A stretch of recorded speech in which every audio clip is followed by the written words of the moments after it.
1929년 한 남자가 모든 것을 잃었습니다. 케임브리지 대학의 천재 교수, 영국 재무부 자문위원, 당대 최고의 경제학자.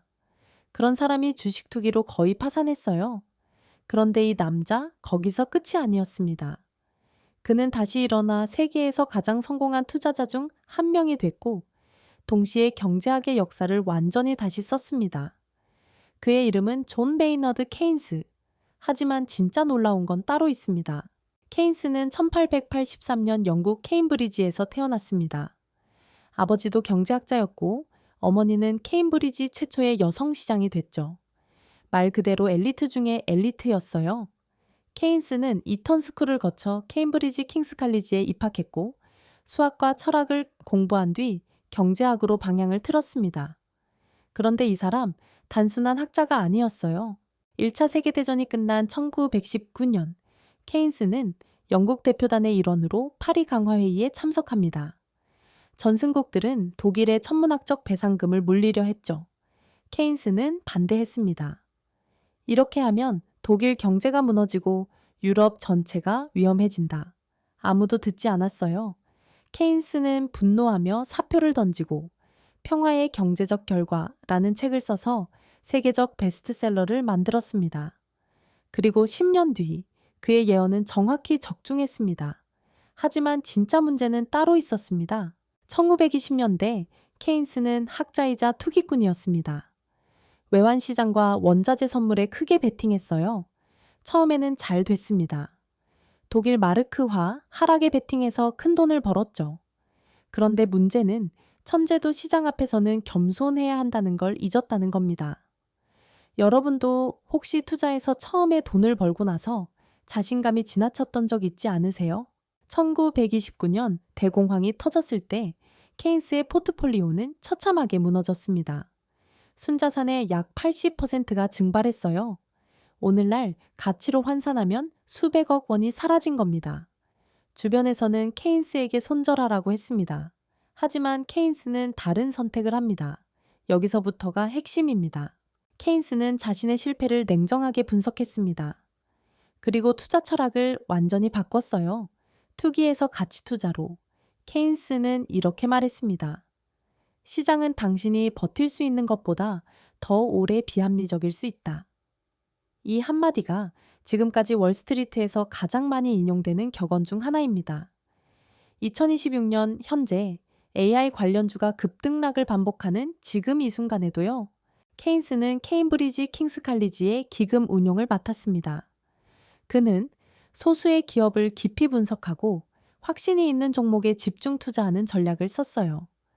1928년부터 1945년까지 케인스가 운용한 킹스 칼리지 기금의 연평균 수익률은 약 13.2%였습니다. 같은 기간 영국 시장 평균은 마이너스였어요. 워런 버핏이 나중에 케인스의 투자 철학을 연구했다는 건 유명한 이야기죠.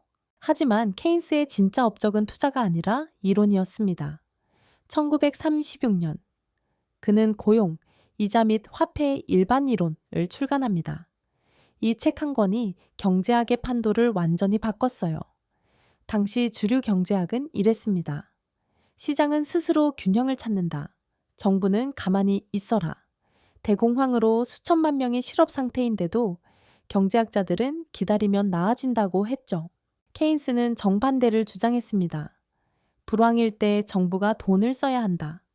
도로를 만들고 댐을 짓고 일자리를 만들어라.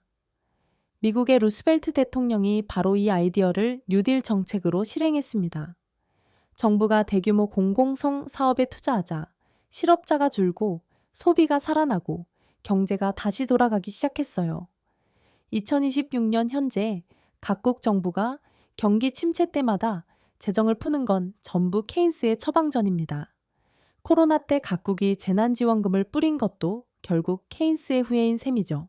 케인스의 이론은 완벽할까요? 사실 논쟁은 지금도 계속됩니다.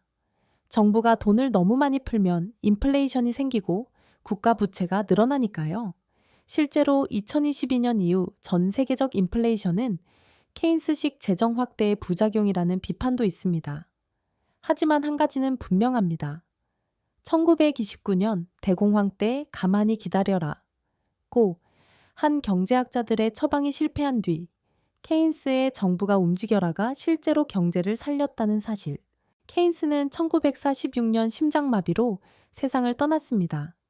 겨우 60이 세였어요. 하지만 그가 남긴 유산은 거대합니다. IMF와 세계은행 설립을 주도한 것도 케인스였고, 현대 거시경제학의 토대를 놓은 것도 케인스였습니다. 파산 직전까지 갔던 한 남자가 결국 세계 경제의 설계자가 된 겁니다. 케인스의 이야기에서 가장 인상 깊은 건 뭘까요? 천재도 시장에서 무너질 수 있다는 것, 아니면 무너진 뒤에 어떻게 다시 일어서느냐가 중요하다는 것. 여러분은 어떻게 생각하시나요? 댓글로 알려주세요. 다음 편에서는 케인스의 라이벌, 자유시장을 외친 또 다른 천재, 프리드리히 하이에크 이야기를 해볼게요. 케인스 베으스 하이에크, 역사상 가장 치열한 경제학 논쟁입니다. 구독과 좋아요, 알림 설정까지 해두시면 놓치지 않으실 수 있습니다. 우리는 역사를 되감아 돈을 이해합니다.